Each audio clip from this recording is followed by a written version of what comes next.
Welcome to the Greenfield Report with Henry R. Greenfield, your gateway to understanding today's geopolitical landscape. With 50 years of experience across 10 countries, Henry shares expert insights on world affairs, offering practical solutions and engaging guest perspectives.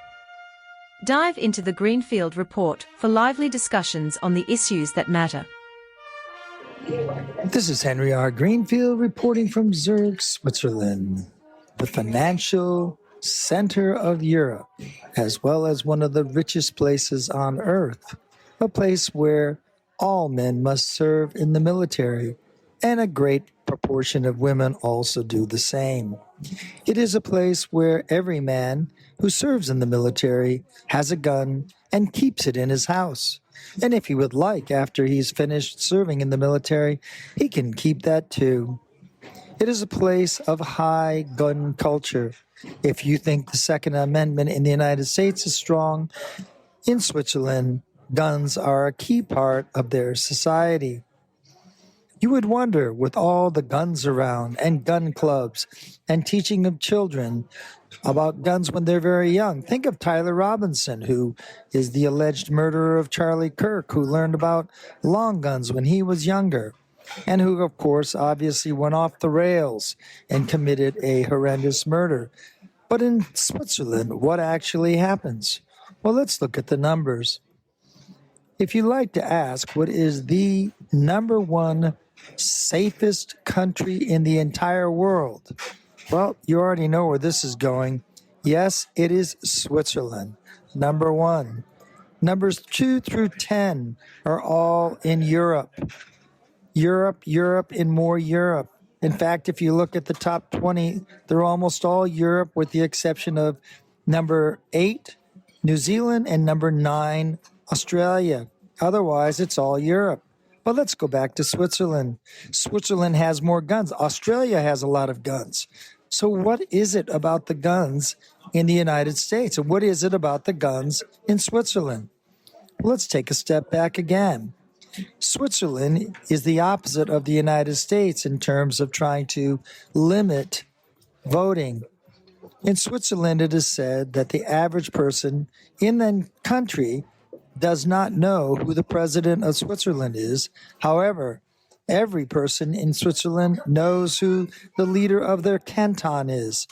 Cantons are each of the individual states that are put together to form the country of Switzerland, a country of 3 national languages, which are Swiss German, French, and Italian. And of course, English is spoken almost fluently everywhere throughout the country. It's a country of high educational attainment. It is a country of peace. It is a country of guns. It is a country of everybody serves, mandatory service. Are you getting the picture here about what is Switzerland? And it's also rich. Now, some of that has to do with making Switzerland a financial capital, which is their good fortune. However, the United States has a financial capital in New York. It has Silicon Valley. It has Texas. It has money everywhere. So it's not about the money. And it's not about the guns. It is about what? It is about social cohesion. It is about safety. It is about doing the right thing in your community. You are expected to do the right thing in Switzerland, and if you don't, you will be admonished. People will come up to you and say, don't throw that on the street. It's different than Singapore, where they will fine you. Instead, it is like a collective effort in Switzerland to make you do the right thing. And like in Singapore, where they took a very unruly population before Lee Kuan Yew became prime minister at independence and turned it into the green, amazing country that it is today. And I know I've lived there 7 different times. Singapore was not a very well-managed country, especially under those final years of the British. Today, it is again a garden state. It also controls its guns very closely. But in Switzerland, let's go back. It is a Western country. It is a country that votes on everything. If you want to make a change locally, they vote. They don't just put it to the legislature, they vote. And everybody likes voting. and they do it simply, cheaply, and very efficiently. There is no argument about voting machines. Most ballots are done by paper, done, collected, and within a day the results are known. As I go around Switzerland in the next few days, I'm going to be adding to this Greenfield report. This is my initial one, sitting here at the Bahnhof, waiting to be picked up by my friend who works for the giant company Siemens. I hope to be able to interview him, as Switzerland is also a technology leader in the world. Switzerland's not just banking, it's not just watches, it's not just being on time, it's not just guns that nobody uses.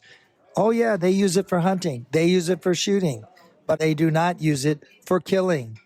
It has one of the lowest murder rates in the entire world and one of the highest gun ownership rates in the entire world. How can that be? We're going to explore that question as we go through, but giving you a few hints. Of course, there is, as I already mentioned, social cohesion. There is a sense of what does it mean to be Swiss.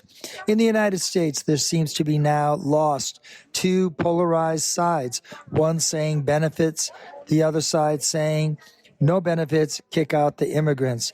In Switzerland, immigration is also an issue. Immigration needs to be enforced, and it is being enforced as they get serious about making sure the people in their country are legal and are here to do something to contribute. Switzerland is not against immigration, but Switzerland is very much for controlled immigration, and they would like to have workers that are highly productive. This is Henry R. Greenfield, and with an ongoing report, starting in Zurich, Switzerland, the heart of Europe, where the streets are the safest in the world and the gun ownership is as high as the United States, with almost 50% of all households having guns in their home. Thank you for joining us on the Greenfield Report with Henry R. Greenfield. We hope today's insights into the ever-shifting geopolitical landscape have sparked your curiosity and broadened your perspective. Stay connected with us for more in-depth discussions and expert solutions. Until next time, keep exploring the world beyond the headlines.